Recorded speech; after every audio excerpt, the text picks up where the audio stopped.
Bienvenue sur le plateau de Ce soir ou jamais avec Christine Boutin, ancienne ministre du Logement et de la Ville du gouvernement de François Fillon, présidente du Parti chrétien-démocrate. Mais vous avez la double appartenance, chrétienne-démocrate et UMP. Vous avez d'ailleurs soutenu Jean-François Copé pour la présidence de l'UMP et vous continuez de le soutenir à l'instant. Albert Augien, vous êtes sociologue, vous êtes l'auteur avec Sandra Logier de Pourquoi désobéir en démocratie, où vous étudiez les actes de désobéissance civile qui prolifèrent, dites-vous, dans la France d'aujourd'hui. On va en évoquer quelques-uns d'ailleurs. Et vous venez de publier Sociologie de la déviance, où vous vous demandez notamment quel type de règles un individu choisit-il de suivre pour mettre de l'ordre dans ses actions. Cécile Philippe, vous êtes économiste, vous dirigez l'Institut Molinari, vous avez fondé un institut d'obédience libérale, vous êtes l'auteur de C'est trop tard pour la Terre, un pamphlet dans lequel vous fustigiez l'alarmisme environnemental. Henri Pénard-Ruiz, vous êtes philosophe, vous avez beaucoup travaillé sur les questions de laïcité, de politique sociale, de l'égalité républicaine et vous venez de publier Marx quand même, où vous soulignez l'actualité de Marx, un penseur visionnaire d'après vous, et un Marx délivré évidemment de sa caricature stalinienne. Je vous cite. Valérie Lang, vous êtes comédienne et jusqu'au 30 décembre, vous êtes à l'affiche de Sodome ma douce de Laurent Godet, mise en scène de Stanislas Nordet au Théâtre de Belleville. Seule en scène, vous y interprétez, nue, la dernière survivante de la ville de Sodome, qui du fond des âges s'adresse à nous et nous raconte ce qui est arrivé à la ville de Sodome. Bruno Gassio, vous êtes l'auteur de Blanc, c'est pas nul, avec Marine Audet, un livre qui vient d'être couronné de succès, un an après sa sortie, puisque la semaine dernière, le vote blanc a été reconnu par l'Assemblée nationale. Les bulletins blancs seront désormais décomptés séparément des bulletins nuls, et c'est en partie grâce à vous. Tariq Ramadan, vous êtes professeur d'islamologie à l'université d'Oxford, directeur du centre de recherche sur la législation et l'éthique islamique à Doha au Qatar. Vous êtes l'auteur de nombreux livres. Le dernier, c'est L'islam et le réveil arabe. C'est sur les révolutions arabes. Et l'on commence tout de suite par l'UMP, évidemment. La situation là, au moment où je vous parle, c'est en gros le référendum ou la scission. Comment en est-on arrivé là ? Au début, ça se passait bien, et puis, à un moment, le camp Fillon s'est révolté. Il s'agit d'une erreur manifeste et grave, l'oubli pur et simple de ces trois fédérations et de 1304 militants. Je crois de façon manifeste qu'on assiste juste à un putsch, à une tentative de putsch médiatique, à une agitation qui a pour objectif d'intimider, de faire en sorte d'emporter une victoire qui n'a pas été donnée par la réalité des urnes. Écoutez, il y a une commission des recours, donc on ira à une commission des recours, s'il fallait une commission des recours, puis comme ça permettra de regarder aussi de plus près les résultats à Nice, et puis voilà. Un parti politique, c'est pas une mafia.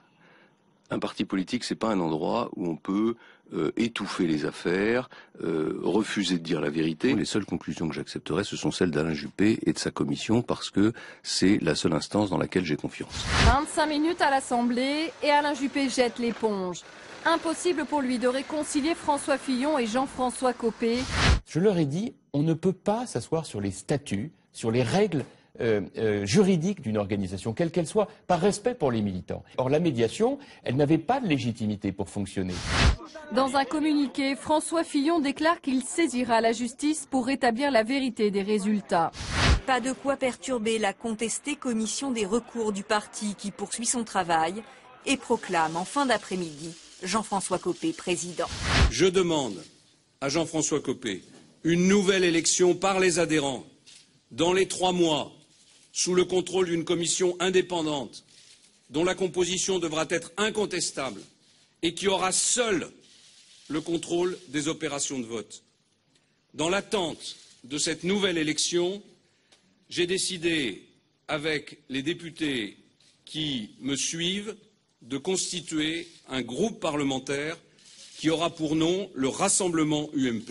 J'ai proposé à François Fillon que l'on donne la parole aux militantes et aux militants de l'UMP pour qu'ils se prononcent par référendum pour savoir s'ils souhaitent ou non que l'on recommence à voter.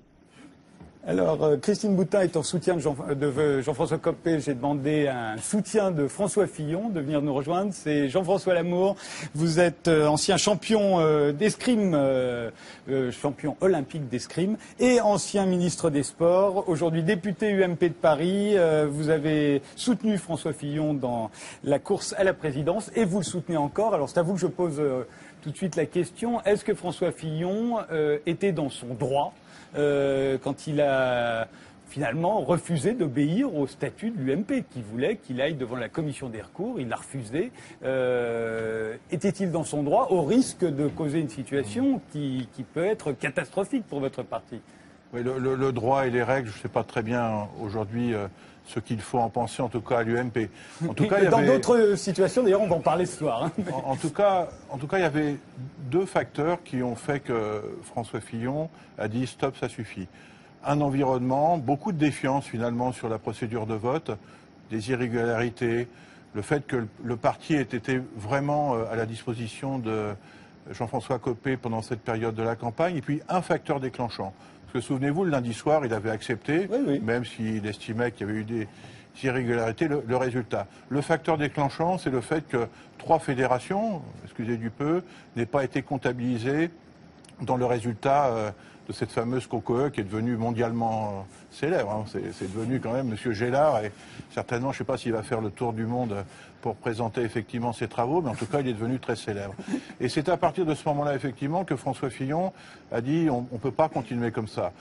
Déjà parce qu'il se sentait en quelque sorte trahi par cette fameuse procédure, et puis d'autre part, il pensait aux militants et aux militantes qui avaient voté, en tout cas qui s'étaient essayés à cet instant de démocratie pour l'UMP. Jean-François Lamour, mais quand Al Gore n'était pas content des résultats face à George Bush en 2000, il n'a pas demandé la médiation de Bill Clinton ou de Ronald Reagan, ancien président. Il y avait que la Cour suprême, et puis on sort pas de là. À ce moment, effectivement, il y a eu plusieurs épisodes, vous les avez rappelés. Hein. Bon, on est arrivé effectivement à ce fameux référendum qui a quand même été très largement initié par Nicolas Sarkozy, qui a appelé Copé et Fillon. Donc il fallait un médiateur. Il a demandé effectivement à Alain Juppé de rentrer dans la mêlée et de devenir le médiateur. On a assisté là aussi à une période d'enfumage, hein, j'ai appelé ça comme ça, pour qu'enfin Copé dise non à la médiation. Donc, on voit bien ce moment de défiance où finalement tout est possible, d'un côté comme de l'autre. Donc il fallait effectivement trouver ce point de consensus qui est le principe du référendum, mais pas à n'importe quelle condition. Voilà. Et je crois que c'est une bonne chose, finalement, que nous en soyons ce soir arrivés là, à condition bien sûr que ces principes soient suivis des faits et donc qu'on arrive à la mise en place du référendum dans des conditions qui ne soient pas celles qui a présidé l'élection que nous avons vécue il y a quelques jours. Christine Boutin, vous étiez choquée que François Fillon se mette en dehors de la règle des statuts du parti, à partir du moment où il ne voulait pas aller devant la commission de recours, ça veut dire qu'il n'a pas du tout confiance dans l'UMP. Non, mais c'est un véritable drame. C'est un véritable drame. La démocratie, elle est fondée sur le vote et la majorité. Quand on est un responsable politique, ce que nous sommes tous à l'UMP, on devrait être encore plus exemplaire par rapport au respect du droit. Oui, mais sur des fondements. Il y a eu un vote, du reste qui a été confirmé, et moi je pense qu'il y a eu plutôt un grand dépit de la part de François Fillon et de son équipe qui pensaient être élus. Tous les sondages disaient qu'ils étaient élus, et puis en fait il ne l'a pas été. Et Jean-François Copé, pour moi, a fait beaucoup de gestes d'ouverture pour faire en sorte que les choses aillent mieux. Et à chaque fois ça a été non. En ce qui concerne le dernier épisode sur le référendum, j'espère qu'il sera vraiment accepté par les deux partis. Jean-François Copé l'a proposé, mais on est quand même dans une situation ubuesque, où en fait on a un résultat, une procédure a été confirmée par la commission qui avait été décidée par les statuts, et aujourd'hui on va demander aux militants s'ils veulent voter à nouveau, pour voter encore. Enfin, je veux dire, c'est un petit peu fou. Si c'est le médiateur, ça n'a pas pu être Alain Juppé, ça n'a pas marché. Nicolas Sarkozy a voulu rester en retrait, et je pense qu'il a bien fait, même s'il y a eu sans doute des coups de téléphone entre les uns et les autres. Et en réalité, la médiation qui a été proposée une fois de plus par Jean-François Copé, c'est le référendum, c'est-à-dire ce sont les militants qui vont redemander. Mais je trouve que le dégât est terrible dans l'opinion, pour tout le monde. pour toute la droite, au-delà de nous-mêmes, de l'UMP, au-delà de Fillon, au-delà de Copé. Nous sommes là, les Français se posent la question de savoir quels sont ces hommes politiques qui donnent l'impression de plutôt défendre leur propre poste plutôt que l'intérêt général. La France va mal, nous sommes dans l'opposition, il y a beaucoup de choses à dire en ce qui concerne les options du gouvernement aujourd'hui quand on est dans l'opposition, et aujourd'hui tout est caché par ce manque de bonne volonté, et moi je dirais que François Fillon a une responsabilité majeure. Tariq Ramadan, vous avez suivi Oui, bien sûr, j'ai suivi, mais je suis pas du tout d'accord avec vous parce que je pense que non, sur ce plan, et puis il y en a d'autres aussi sur d'autres plans, on ne sera pas d'accord, mais sur celui-ci, quand vous dites il faut suivre les faits, écoutez, je veux dire, quand au lendemain d'une élection, on s'aperçoit qu'on a oublié 3 départements et qu'il y avait déjà des doutes auparavant, les faits sont là. Ça veut dire qu'il y a eu des entorses manifestes. À partir de ce moment-là, la seule chose qui me paraît juste, d'abord, il a raison de contester, il a raison de dire non mais attendez, de qui se moque-t-on? Et que la seule attitude responsable, ça aurait été de stopper, d'arrêter cette lutte d'ego à laquelle on assiste, parce qu'au-delà du fait des procédures, c'est 2 égos qui se rencontrent et qui clashent. Mais il y a quand même factuellement quelque chose qui me paraît déterminant. Quand on oublie des votes, quand on ne se fait pas confiance, eh ben on recommence dans la transparence. Mais pardon d'intervenir, mais encore une fois, moi, ce qui m'intéresse ce soir, c'est à quel moment est-ce qu'on se révolte contre les règles et qu'on se trouve justifié à le faire. Et dans le cas, pourquoi ne pas aller, encore une fois, devant la commission des recours? Ça veut dire qu'on jette le discrédit sur son parti. Non, si Nicolas Sarkozy avait discuté le résultat de l'élection présidentielle en France contre il en aurait eu le droit. Mais à ce moment-là, il serait allé devant il n'aurait pas demandé la médiation de Giscard. Il est discrédité. Un jour, il gagne avec 90 voix, le lendemain, il gagne avec 900 voix. Alors, attends, et puis après-demain, ça, c'est la commission des recours. Non, mais simplement, en termes de règles, je veux dire qu'effectivement, il y a des règles, mais on sait comment fonctionne le parti, on sait, et cela a été su auparavant, ça fonctionne quand tout est transparent, quand il n'y a plus de transparence, on se retourne vers la commission, ils sont tous pro-Copé. Eh bien, à partir d'un certain moment, mais attendez, je veux dire ça, monsieur Ramadan. Une très grande majorité. Vous n'avez pas le droit de dire ça. En ce qui concerne la COCE, j'ai pas le droit. Non, parce que c'est faux. Parce que c'est faux. Enfin, dire des choses même mais fausses. le Conseil constitutionnel, il paraît qu'ils sont tous été nommés par la droite. Non, mais en ce qui concerne la COCE, il y avait des représentants de Fillon et des représentants de Copé. Ils ont fait une erreur, c'est sûr. Mais quand on a une élection législative en France, quand il y a une erreur dans un bureau, eh bien à ce moment-là, on va devant, et aussi il y a contestation, on va devant le Conseil d'État. Le juge n'est pas parti. Mais il n'était pas parti. Ah, il est un peu parti. Vous allez nous dire, franchement, en me regardant droit dans les yeux, vous allez dire que regardez bien dans les yeux. Vous allez dire que la commission n'est pas majoritairement pro-Copé? Vous osez dire ça? Mais c'est le hasard qui a fait ça. C'est le hasard, voilà, c'est ce que je voulais. Mais oui, parce que pourquoi? Parce que cette commission, elle a été constituée par vote des militants à une époque où M. Bertrand était le président. M. Copé a pris la présidence après. Cette commission, elle est composée de ceux qui ont été élus par les militants. Il se trouve qu'il y avait, d'abord c'est faux, il y avait 4 Copé. Non, mais il y avait 4 Copé, 3 Fillon et 2 neutres. Alors, on ne peut pas dire que c'était déséquilibré. Enfin, bref. Non. Albert Rogien, vous qui avez tellement travaillé sur la désobéissance civile, c'est pas de la désobéissance civile, c'est dans le cadre d'un parti, là, évidemment. Enfin, c'est dramatique. Mais est-ce que vous voyez des points communs avec ce qu'on va voir après dans l'aéroport Notre-Dame-des-Landes ou Peut-être pas avec la désobéissance civile, mais avec l'idée de règles. Moi, ce qui m'a beaucoup frappé, c'est 2 phrases. C'est une phrase de Jean-François Copé qui dit les statuts, les règles, les statuts, les règles.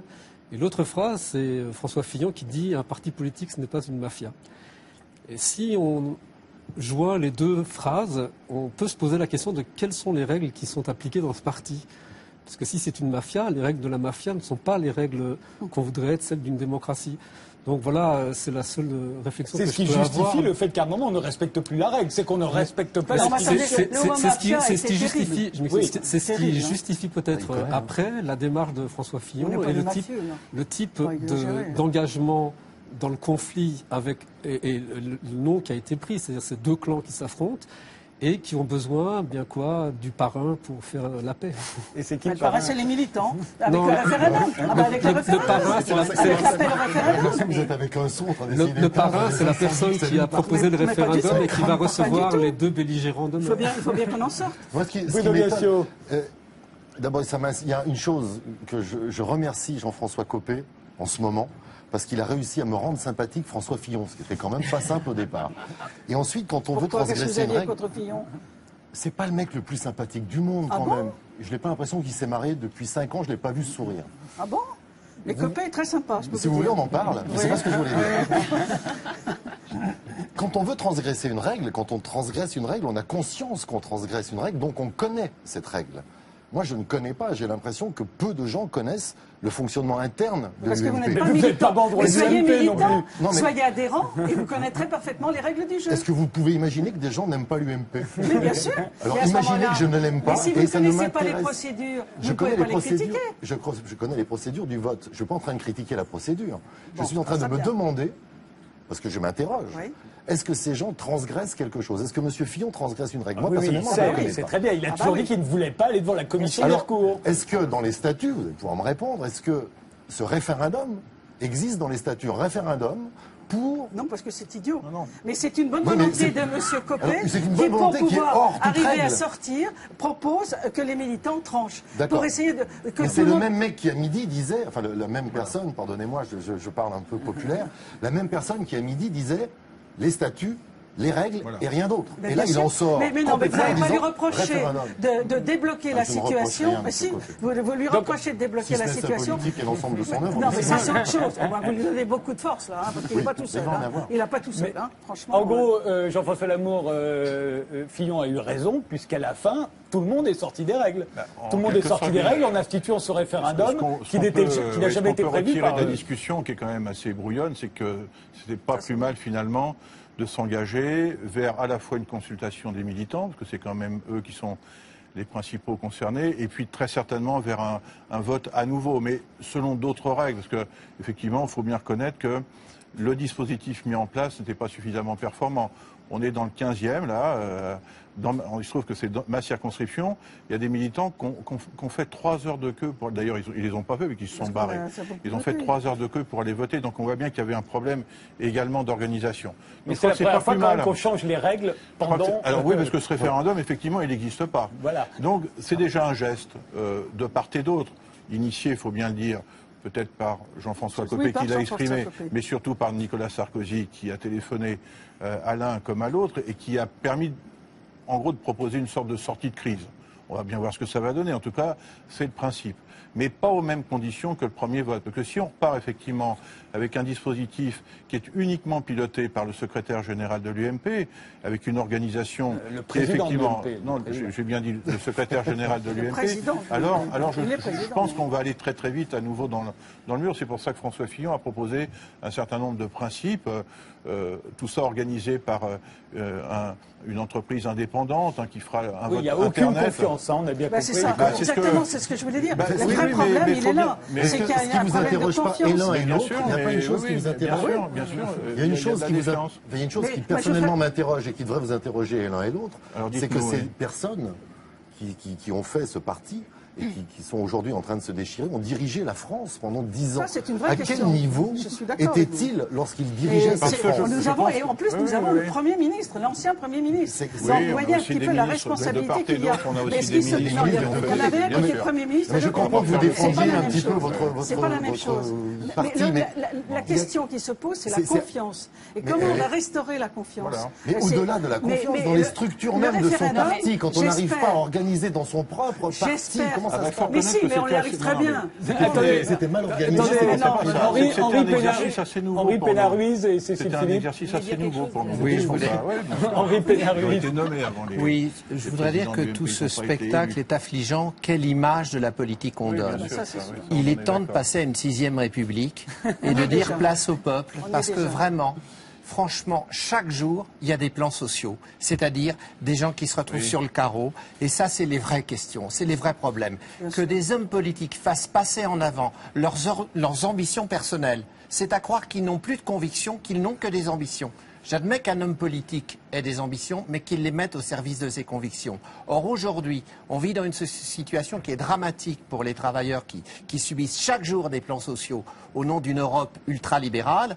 Je veux dire que c'est ça les vrais problèmes de la politique. Je n'arrive pas à m'intéresser à ce conflit entre... Non, mais attendez, je n'arrive pas à m'y intéresser parce que c'est une image de la politique qui est lamentable. On a un temps démocratique aujourd'hui. Oui, mais on a en tout cas essayé de le mettre en place. On a le droit de dire que c'est relatif tout ça. C'était indispensable à notre parti. Que vous le vouliez ou non, il faut effectivement qu'on en passe par là. Il y avait un président de l'UMP, il s'est retiré pour l'instant de la vie politique. Il fallait qu'on trouve ce moment de respiration démocratique. Il faut bien reconnaître aujourd'hui que ce n'est pas une grande réussite, mais il faut qu'on en sorte pour qu'effectivement ensuite on puisse à nouveau faire notre boulot d'opposant. Et je le reconnais, c'est un moment qui est très compliqué pour nous, qui est très douloureux, y compris pour les militants. Mais il fallait qu'on en passe par là, avec malheureusement un manque d'expérience très clair, en particulier sur la procédure d'organisation de vote qui nous amène là où on en est. Mais pour nous, c'était vital également. Vous croyez qu'on allait repartir comme ça, comme si de rien n'était, après la perte de la présidence de la République, il faut bien dire un échec aux législatives. On ne pouvait pas se permettre de repartir comme ça. Donc c'est notre moment qui est terrible. J'entends ce que vous dites sur les plans sociaux. On a travaillé, moi j'ai passé des nuits dans le cadre du projet de loi de finances à l'Assemblée nationale et dans l'hémicycle pour s'opposer à un certain nombre de propositions du gouvernement de M. Ayrault. Mais laissez-nous aussi le temps de nous réorganiser et de déterminer qui doit mener effectivement la bataille dans les 3 ans qui viennent.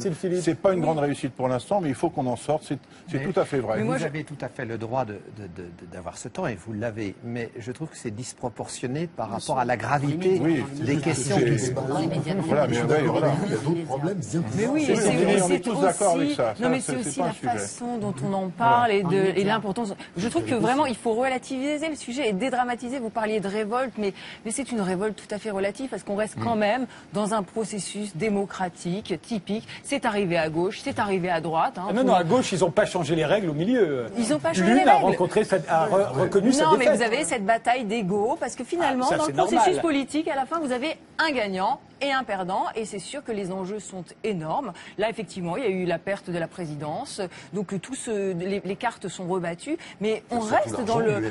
Et l'argent, et ça, mais il y a aussi le fait de se sentir dépossédé de sa victoire, et donc de l'avenir de son parti. Et c'est à partir du moment où vous avez ce sentiment d'être dépossédé, que vous vous sentiez justifié à désobéir au statut, à vous mettre en dehors de la règle. C'est un peu ce que vous théorisez, Albert Rogier. J'essaie de dire ça, oui. La désobéissance, ça commence là. Je voudrais donner une note d'optimisme. Non, mais moi, je voudrais donner une note d'optimiste. Je persiste et je signe. Je pense que Copé a fait beaucoup de propositions. Mais aujourd'hui, ça, on en discutera tout à l'heure. Non, mais je pense que la crise, et moi j'ai même parlé de tragédie pour la vie politique française, était peut-être nécessaire parce qu'elle va permettre une certaine forme de clarification dans les positionnements politiques, même une fois qu'on sera à nouveau ensemble, parce que je souhaite qu'on soit à nouveau ensemble. Mais naturellement, aujourd'hui, le monde bouge, la mondialisation est là, on parle de 5e République, mais en fait, moi je pense qu'on est déjà dans la 6e. Le quinquennat a tout changé. Le positionnement, et je l'ai dit, quelle est la différence économique sur le choix économique entre M. Hollande et M. Sarkozy, c'est pas si important. Et en fait, ce que nous avons vécu comme un drame est véritablement une opportunité de clarification des positionnements politiques. Je le crois vraiment, c'est très douloureux, c'est une tragédie, c'est incompréhensible, mais je pense qu'on va en tirer des fruits positifs. On est d'accord. Quelqu'un veut ajouter quelque chose sur ce sujet, Valérie Je Land? voudrais juste dire que les partis politiques sont un des rouages de notre vie démocratique, donc on ne peut pas dire que c'est pas important, c'est très important, parce que même moi qui ne suis pas à l'UMP, savoir que c'est Jean-François Copé qui est président, c'est ça, on dit président de l'UMP et pas François Fillon, ça change la donne.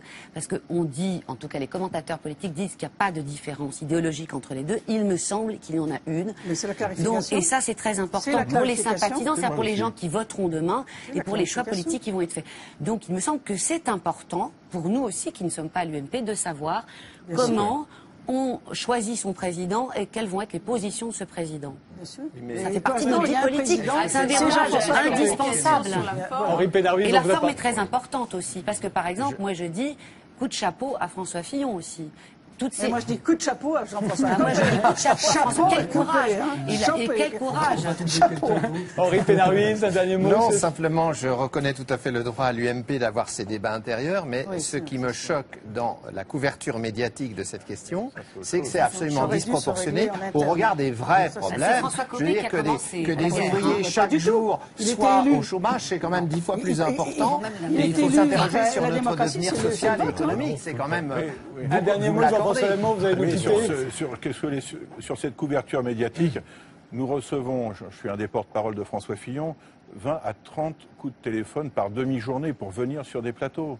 Qu'est-ce que vous voulez que je vous dise? Pour expliquer, pour faire une sorte, entre guillemets, une sorte de pédagogie. Donc, faut-il refuser, ne pas informer, ne pas défendre notre position? Vous voyez, c'est très compliqué finalement de trouver le juste milieu. Je reconnais effectivement que cette couverture est particulièrement importante par rapport à la situation du pays, de la crise profonde dans laquelle nous sommes, mais c'est le jeu. C'est à la fois le jeu médiatique et le jeu démocratique. On le fait finalement quelquefois un peu à contre-cœur, mais on est obligé de le faire. Le seul problème, c'est qu'il faut que maintenant on aille très vite. Oui, mais pas dans n'importe quelle condition, Christine, tu en conviendras. Il recommence. Bien sûr. On a beau c'est gagné, Madame Boutin. J'ai l'impression qu'elle est Vous n'êtes qu'à moitié. C'est possible. Pourquoi vous aimez ça à ce point-là? Vous n'y êtes qu'à moitié. Moi, j'aime la politique. Ah oui, d'accord, c'est le débat qui vous plaît. Donc voilà, les conditions s'opposaient et on espère que ça ira le plus vite possible. Continuons les débats. Merci Jean-François Lamour. Autre révolte, mais cette fois chez les opposants à l'aéroport Notre-Dame-des-Landes, près de Nantes, qui maintenant occupe les terrains. Regardez. Occuper le terrain. Un mot d'ordre pour les dizaines de milliers de manifestants venus porter main forte à la contestation. Tous solidaires pour construire ou plutôt reconstruire un habitat en lieu et place du futur aéroport. C'est un acte de désobéissance civique, pacifique, pour dire qu'il y a une loi aujourd'hui injuste qui est celle de fermer des maisons et c'est lié au projet de Notre-Dame-des-Landes. Aussi pour un autre choix de société, je pense, la croissance à tout prix. Beaucoup de gens n'en veulent plus, je pense. Bruno Le Roux, le président du groupe PS à l'Assemblée nationale, a déclaré sur France Inter ce soir « Je ne comprendrai pas qu'il y ait aujourd'hui continuité dans une guérilla menée contre des décisions démocratiques. » Il faut envisager d'autres méthodes. C'est-à-dire ? Le sabotage. De quoi ? Le sabotage, généralement. C'est-à-dire qu'ils posent un tractopelle, on détruit le tractopelle et puis c'est tout. Le gouvernement met en avant le respect de la loi pour justifier l'évacuation musclée du site de Notre-Dame-des-Landes. Il était 6 h ce matin, 500 gendarmes donnent l'assaut. Leur cible, les cabanes et plusieurs fermes des alentours, squattées par des centaines de personnes. Un objectif très important, c'est d'éviter l'installation d'un camp qui pourrait servir de base arrière aux opposants les plus radicaux. Face à face, depuis maintenant 2 jours. 500 gendarmes et des dizaines de petits groupes d'opposants très mobiles qui se disputent chaque mètre carré du terrain du futur aéroport. Le gouvernement fait des concessions. Le Premier ministre propose la création d'une commission de dialogue, le report de 6 mois du défrichement et la validation d'un comité scientifique sur la biodiversité. C'est une contestation qui ne faiblit pas. Dans le bocage nantais ce matin, les opposants à l'aéroport donnent toujours plus de voix. Nous, on reste et on n'est pas prêt de partir d'ici. L'aéroport ne se fera pas et on restera là. Alors Hervé Kempf est venu nous rejoindre, vous êtes journaliste, vous tenez la chronique écologique du quotidien Le Monde et vous êtes l'auteur de nombreux livres, souvent très polémiques. Le dernier c'est L'oligarchie, ça suffit, vive la démocratie. Alors là encore, est-ce que les opposants à l'aéroport Notre-Dame-des-Landes, on sait que c'est un projet qui date de 1963, qui a eu une opposition qui est née déjà en 1972, mais enfin on croyait que là les décisions avaient été prises, le gouvernement invoque la loi, est-ce que les opposants sont dans leur droit, à votre avis, à occuper ces terrains, à retarder les travaux et par la même occasion à risquer de déclencher des violences? Ils sont clairement dans leur droit, qui est de continuer à occuper ce terrain, sachant qu'il y a des occupants légaux qui ont des maisons, qui sont expulsables par la compagnie Vinci et ceux qui veulent faire cet aéroport, mais qui pour l'instant sont là légalement. Et il y a par ailleurs, depuis à peu près 3 ans, progressivement, des jeunes gens, ou parfois moins jeunes d'ailleurs,